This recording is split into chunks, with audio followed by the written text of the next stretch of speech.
Will medical debt soon be banned from credit reports? We're going to take a look at that. Also, Barry Habib, two-time winner of the Crystal Ball Award for mortgage forecasting, comes out with a extremely bold forecast, to put it lightly. And we're going to look at what can you do to improve your chance for your clients, or if you are listening to this and you want to be a homeowner, to get the lowest possible payment in 2025.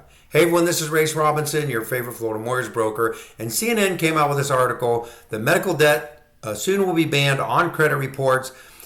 And basically Americans won't have to worry about unpaid medical bills damaging their credit reports and scores much longer. The Biden administration is finalizing this rule Tuesday that will end the inclusion of medical debt on credit reports and ban lenders from using certain medical information on loan decisions. This would eliminate almost $49 billion in medical bills from their credit reports of about 15 million people.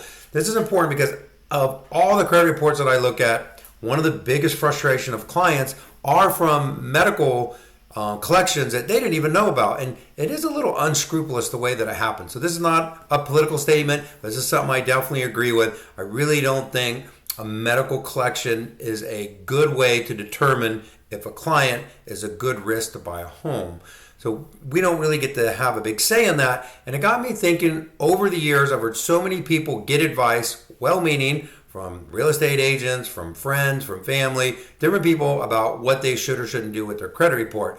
And the fact that, or the truth is, a lot of it is wrong. And so we're going to look at what are the things, if you want to buy a home in 2025, or you're talking to a client, what should they be doing and paying attention to make sure they have the best chance to become a homeowner in 2025? Because we can't control their credit rules.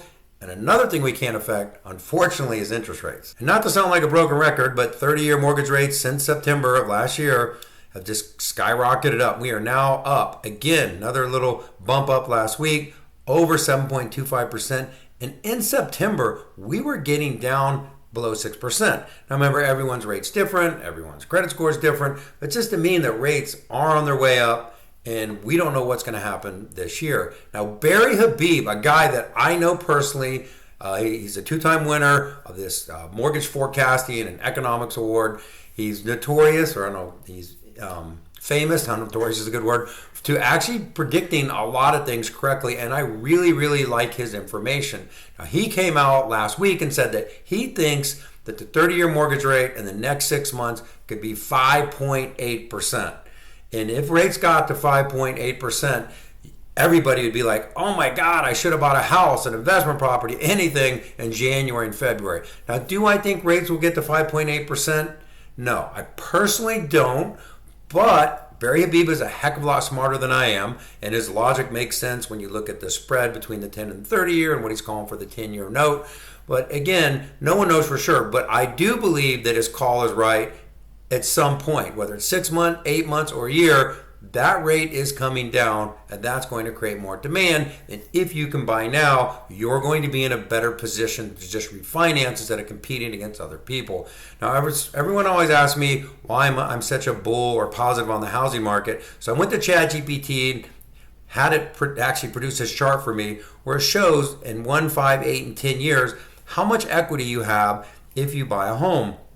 And if you have a $400,000 mortgage, and if we have 3% appreciation, which is predicted to be higher, in about 5 years, you have almost $87,000 of equity. And you can see in 8 years, you have almost $150,000 in equity. And this is extremely important because it is very difficult to save up $150,000. If you're just taking the rent, and yes, I do get with affordability right now, where rates are at today, your mortgage payment is probably likely going to be higher than what you could rent. But I guarantee you, if you fast forward 8 years and you get into buying a home versus renting and you have that equity, you're going to be happy. Now, one of the things that makes a big difference is how can we get the lowest possible payment right now?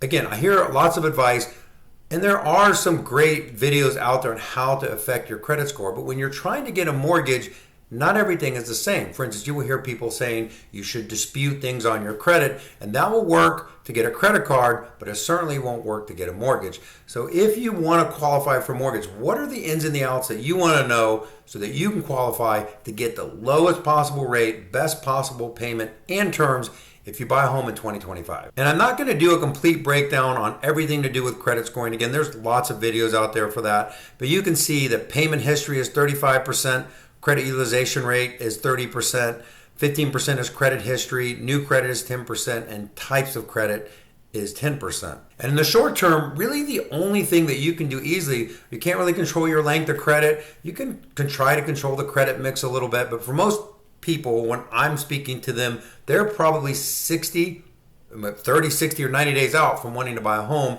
And the biggest thing that we work on is their credit utilization and also getting below the maximum limit of what their credit card is. So if you have a $5,000 credit card and another person has a $10,000 credit card, if you both are using $4,000 of your available credit, then the person with the $10,000 is going to get a better score. And so we can use that in the short term to have people pay off things or pay down things, do a rapid rescore, and help them bump up their score. When you look at the average FICO credit score in the United States as of 2023, from 18 to 26, the average person has a 680 score, 27 to 42, 690, 43 to 58, 709, and 59 to 77, 745, which makes sense, right? Because they've had credit for a long time. You get a little more responsible, believe it or not, as you get older.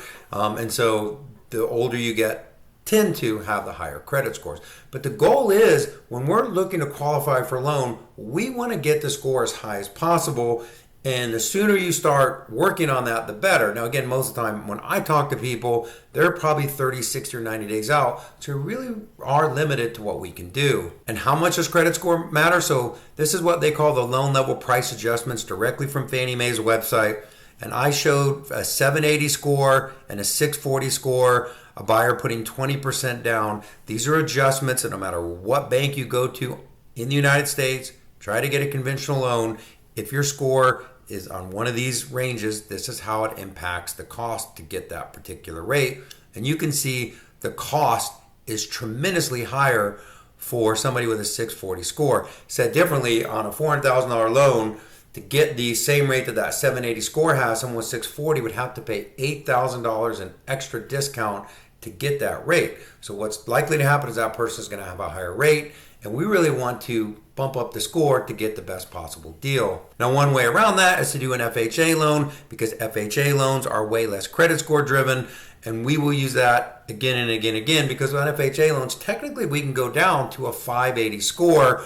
And actually, technically, FHA doesn't even have a score requirement, but most lenders do, and it's a double-edged sword. So what is the main thing that lenders are looking at right off the bat? It's your payment history. Now, a lot of people think a late, if your payment's due on the 1st, it doesn't affect your credit until you're 30 days late. The lender, when I'm analyzing your credit, I have no idea if you were 15, 16, 17 days late. I only know if you're 30 days late. And also, a lot of loan programs have a cap on the number of lates that you can have. So having a late here and there, though that will lower your score, would not likely prevent you from getting an FHA loan. But if you start getting 60 or 90 day late, then it can definitely have a huge impact. Now, another thing that really frustrates people is they'll call me and say, hey, we went to one of these, and I'll put a link in the description. We went to one of these websites, looked at our credit score, and when I pull, it's completely different. Just remember, the industry that is looking at the credit report, if it's a car industry, credit card, mortgage, we're going to come up with different credit scores. So you're going to have to get, if you're going to get a mortgage, and that's why real estate agents want their clients to get pre-approved as soon as possible, because we want to know what we need to be doing. Also, people get scared to get their credit pulled. One, we can do a soft pull in some cases, but you're not penalized for getting your credit pulled. Yeah, it can affect a few points as far as an inquiry go, but the only reason you have a credit report is for somebody to look at it. You're not penalized, even have multiple people look at it. So if a lender tells you don't get your credit pulled, I would be worried of that. Say you've worked hard to have a really high credit score. The system is designed for you to be able to shop and make sure that you are working for the best person to do the job of helping you get a mortgage. And the last couple of things is we try to give people a realistic target. If you call me, you're 90 days out, and you have a 640 score, we could probably do a couple things, and every situation is going to be unique, which is why I'm hesitant to give set ideas, because it's going to be different for you. But we can take that and figure out, okay, we can probably get you up 20, 30 points. So we can give you a realistic target. Maybe we're going to do an FHA loan. The lower your score gets, the more options you eliminate, right? If you have an 800 credit score, we can do bank statement loans, we can do P&L loans, we can do conventional, Fannie Mae, Freddie Mae, whatever. As that score drops, we're going to be limited to what we can do, and also the lenders that will take those loans. I have some FHA lenders that will go down to a 580 score, even a 550 score, but you have to have perfect payment history over the last 12 months. And what if the credit report is just wrong, right? There are times where it is just wrong. We can do a manual underwrite, meaning we run these credit files through a system called DO, where it does an automated approval, kind of using AI and all these other things. We just closed a VA loan last month where we actually said, okay, ignore all this. We think it's incorrect, and we gave the underwriter a step-by-step or a full package of why we thought this was a closable loan, things like reserves, good credit history recently, and we have the right, especially on FHA and VA, to overturn the findings that the FHA or VA system gives us. So it takes a lot more time, takes a really motivated buyer, takes a lot of skill to get these done, but it can help buyers that normally wouldn't be able to buy because there are things on their credit that are hard to remove or fix, and we can get them done that way. And the last thing, the big mortgage mistakes I see people making, paying off collections. If you pay off collections and you're trying to get pre-approved, you're actually going to hurt your credit score. So you want to talk to hopefully me or somebody like me as sooner rather than later and go over, is paying off a collection a good thing? I'm going to tell you the answer is probably going to be no. Don't deposit a lot of cash in your account right before closing. Paying off debt before talking to a lender. This is a big one where I see people paying off debt thinking that, hey, we're going to pay this debt off, and where we would have, using our credit simulator that we've got, figure out what are the exact amounts and exact things that you need to be paying off to get the biggest impact on your score. And you'd be surprised how many times people end up paying off the wrong things, and then we can't go back and get that money back. Obviously, adding new debt during the loan process, and this is the biggest one.